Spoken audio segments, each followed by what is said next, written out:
हम कुसुम झा एकटा पहिले जमानामे लड़की सबके शादी होइ छलै, जेना सावित्री भेलै, तकर बाद सीता भेलखिन, द्रौपदी भेलखिन, अलग अलग डिजाइनसँ होइ छलैए, स्वयंवर होइ छलैए। तऽ ई होइ छलैए सावित्रीके छोड़ि देल गेलनि बर ताकऽ लेल, तऽ ओहि युगमे होइ छलैए। किछु युग आयल छलैए जे लड़किएवलासँ पाइ लै छलैए, तऽ लड़कीवलासँ पाइ लेलक आ तहन लड़काके शादी भेलै।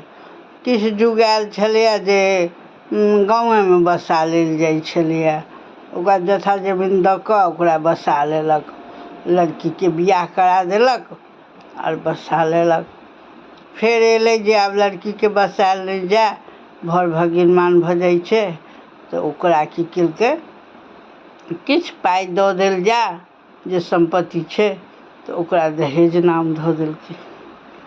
आब फेर भऽ गेलै, आब जादेतर देखै छियै लड़कीवला सब की करै छै, तऽ अपनासँ नीचे लड़काके पहिले उच्चमे करै छलै, आब नीचेमे कऽ दै छै। आ फेर भऽ रहल छै जे आब जादेतर लड़कीसब जे छै से अथीमे करै छै, बगावत करै छै।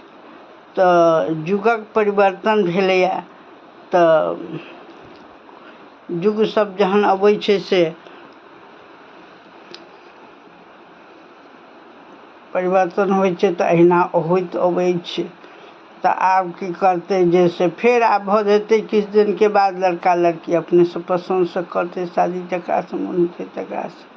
एहन युग आबि रहल छै। तऽ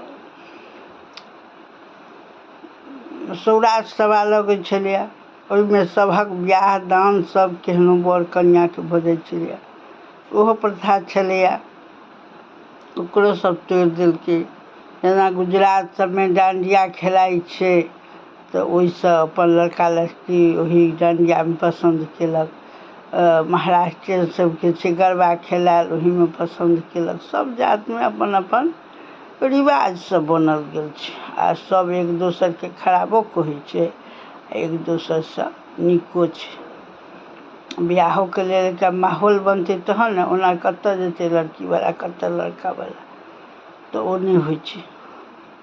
तऽ इएह कहलहुँ हँ, हमरा जतेक बुझल छलए, गलती सलती क्षमा। आओर कोन दिशामे जा रहल छै समय, से तऽ आबऽवला समय बता रहल छै।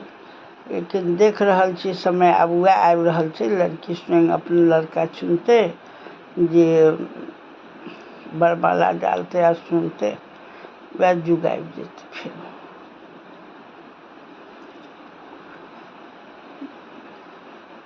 तऽ गलती सलती क्षमा करब, जतेक युगके बात सब बुझल छलै से हम बता रहल छी। आओर